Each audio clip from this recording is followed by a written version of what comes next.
Assalamualaikum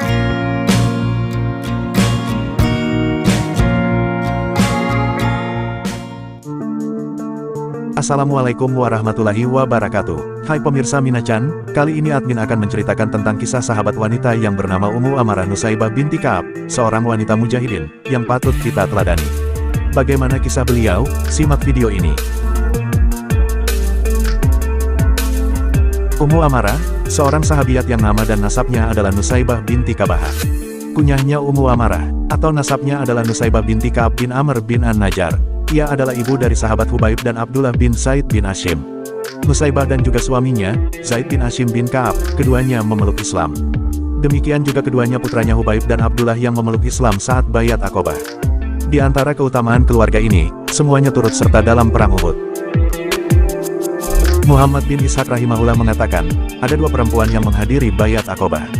Salah seorang dari mereka adalah Nusaybah binti Ka'ab bin Amr, yaitu Ummu Amarah. Ia juga turut hadir dalam peperangan bersama Rasulullah Shallallahu Alaihi Wasallam. Seperti di perang Uhud, Nusaybah adalah istri dari Zaid bin Hashim, dan ibu dari Hubaib bin Zaid dan Abdullah bin Zaid. Seluruh keluarga menemani Nabi Muhammad di surga. Kecintaan Ummu Amarah kepada Nabi Shallallahu Alaihi Wasallam sangat tampak sekali dalam pembelaannya kepada Nabi di perang Uhud. Demikian saat ia meminta untuk bersama Nabi di surga. Dalam perang Uhud, Nabi Shallallahu Alaihi Wasallam bersabda kepada suaminya, Zaid bin Hashim, yang artinya, semoga Allah memberkahi kalian sekeluarga. Kedudukan ibumu lebih mulia dari kedudukan Fulan dan Fulan. Semoga Allah memberkahi kalian sekeluarga. Dan kedudukan ayah tirimu lebih baik dari kedudukan Fulan dan Fulan. Semoga Allah memberkahi kalian sekeluarga. Ummu Amarah mengatakan, berdoalah kepada Allah agar kami menemani Anda di surga. Nabi bersabda, ya Allah, jadikanlah mereka teman-temanku di surga. Lalu Ummu Amarah menanggapi, aku tidak peduli lagi dengan musibah yang menimpaku di dunia. Kesabarannya, saat Musailimah Al-Kadzab membunuh putra Ummu Amarah Nusaybah binti Ka'ab yang bernama Hubaib bin Zaid, Ummu Amarah berkata, untuk kejadian semacam ini aku bersiap. Dan kepada Allah aku berharap pahala. Anaknya yang bernama Hubaib diutus Rasulullah Shallallahu Alaihi Wasallam untuk memerangi Musailimah Al-Kadzab di Yamamah. Saat itu Musailimah berkata pada Hubaib, apakah engkau bersaksi bahwa Muhammad adalah utusan Allah? Hubaib menjawab, iya. Lalu Nabi palsu ini kembali bertanya, apakah kau juga bersaksi bahwa aku utusan Allah? Hubaib menjawab, aku ini tuli tidak mendengar. Ia mengulang-ulangnya, lalu Musailimah memutilasinya. Hubaib pun wafat dalam keadaan syahid. Jihadnya Nusaybah. Nusaybah binti Ka'ab adalah seorang sahabat wanita yang turut serta dalam Bayat Aqobah. Kemudian juga ikut serta dalam beberapa peristiwa penting, seperti Perang Uhud, Hudaybiyah, Haibah, Umrah Qada, Fatu Mekah, Hunain, Bayat Ar-Ridwan, dan Yamamah. Di Perang Yamamah, ia cukup menderita. Tangannya terputus. Bahkan di hari itu, ia menderita 12 luka. Ummu Sa'ad binti Sa'ad bin Ar-Rabi berkata, aku melihat Nusaybah binti Ka'ab yang tangannya terputus. Aku berkata padanya, kapan tanganmu ini terputus? Ia menjawab, pada Perang Yamamah. Saat itu aku bersama orang-orang Ansar. Lalu kami tiba di kebun. Kami perangi pengikut Nabi palsu ini selama 1 jam. Hingga Abu Dujana Al-Ansari Simak bin Hursyah mengatakan, bawa aku untuk membuka pintu gerbang dengan cara melemparkan aku di tengah mereka. Nanti akan kubuat mereka sibuk. Pasukan kaum muslimin membawanya dan melemparnya di tengah mereka. Ia memerangi mereka hingga terbunuh. Nusaybah melanjutkan, lalu aku masuk mengincar Musailimah Al-Kadzab. Kemudian seorang laki-laki dari pengikutnya muncul lalu membabat tanganku hingga terputus. Demi Allah, aku tidak memperdulikan itu hingga kutemui si manusia jahat Musailimah Al-Kadzab telah terbunuh. Lalu putraku menutupi lukaku dengan bajunya. Kukatakan padanya, kau yang membunuhnya, putraku. Ia menjawab, iya, Bu. Lalu aku sujud syukur kepada Allah. Putranya adalah Abdullah bin Zaid bin Hashim.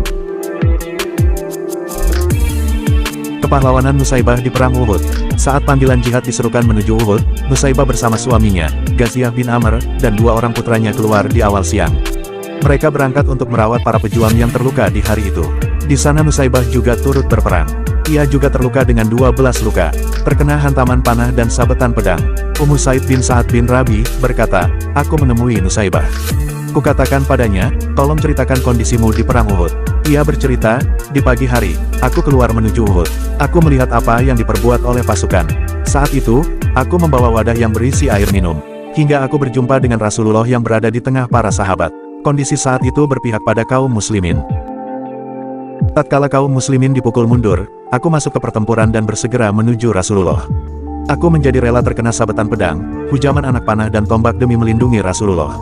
Aku pun banyak terluka. Ummu Said mengatakan, kulihat ada cekungan bekas luka di ketiaknya. Kutanyakan padanya, Ummu Amarah, siapa yang melukaimu di sini? Ia jawab, Aqbil bin Kamiyah. Ia berkata pada orang-orang, beritahu aku di mana posisi Muhammad. Aku tak selamat kalau dia selamat. Lalu Mus'ab bin Umair menghadapinya. Sementara Aqbil bersama sejumlah pasukan. Lalu Aqbil menyerangku dengan satu hujaman. Inilah lukanya. Lalu aku serang dia dengan beberapa pukulan, namun dia memakai baju besi. Damrah bin Said al-Mazini bercerita tentang neneknya. Neneknya turut hadir di perang Uhud bertugas menyediakan minuman untuk pasukan. Ia berkata, aku mendengar Rasulullah Shallallahu Alaihi Wasallam bersabda, kedudukan Nusaybah binti Ka'ab pada hari ini lebih baik dari Fulan dan Fulan. Pada hari itu, beliau melihat Nusaybah berperang dengan luar biasa. Ia menderita luka, ia kencangkan pakaiannya dan ia pun mengalami 13 luka. Damrah melanjutkan, sungguh aku lihat Ibnu Kamiyah menghantamkan senjatanya di ketiak Nusaybah. Itulah luka terparah yang ia alami. Ia sampai mengobatinya selama 1 tahun. Sehari setelah perang Uhud, ternyata utusan Rasulullah berseru mengajak menghadang musuh di Hamraul Asad. Ia sumbat lukanya itu dengan pakaiannya. Namun upayanya itu tak mampu menghalau darah yang keluar. Berlalulah 1 malam dengan kondisi kami menahan sakit luka-luka yang kami alami. Sekembalinya dari Hamraul Asad, Rasulullah tidak memasuki rumahnya hingga sampai beliau mengutus Abdullah bin Ka'ab al-Mazini menemui Nusaybah. Ia bertanya tentang kondisinya. Nusaybah mengatakan ia dalam kondisi baik-baik saja. Mendengar kabar tersebut, Rasulullah pun senang. Muhammad bin Umar mengabarkan dari Abdurrahman bin Amarah dari Amr bin Ghaziyah. Ia berkata, Ummu Amarah mengatakan, aku teringat saat Rasulullah dalam posisi terbuka. Di sisi beliau hanya ada beberapa orang saja, tidak lebih dari 10 orang. Hanya ada aku, 2 orang putraku, suamiku, dan beberapa orang di hadapanku. Sementara musuh-musuh berada di hadapanku. Saat itu aku ingat, aku tak memiliki perisai. Kulihat seseorang yang tersandar namun ia memiliki perisai. Ada yang mengatakan, lemparkan perisaimu pada orang yang berperang. Ia pun melemparkan perisainya. Lalu kuambil dan kujadikan perisai untuk melindungi diriku dan Rasulullah. Para penunggang kuda itu hanya berhasil melakukan beberapa hal pada kami. Kalau mereka infanteri seperti kami, pastilah kami berhasil menghajar mereka insya Allah. Seorang pasukan berkuda datang lalu menyabetku. Aku tangkis dengan perisai. Ia tak berhasil berbuat apa-apa dengan sabetan pedangnya. Saat ia berbalik, aku berhasil menyabet betis kudanya. Ia pun jatuh terlentang. Lalu Nabi berteriak, hai putra Ummu Amarah, ibumu. Ibumu, anakku membantuku mengatasi musuh tersebut. Abdullah bin Zaid berkata, pada hari Uhud aku mengalami luka di lengan kiriku. Seseorang melintas begitu cepat namun tak sampai menggulingkanku. Ia lalu pergi, dan darah pun mengalir tak berhenti. Rasulullah mengatakan, sumbat lukamu. Kemudian ibuku menemuiku. Ia membawa penyumbat luka yang memang ia persiapkan untuk merawat pasukan yang terluka. Lalu kuikat lukaku, dan Rasulullah berdiri memandangiku.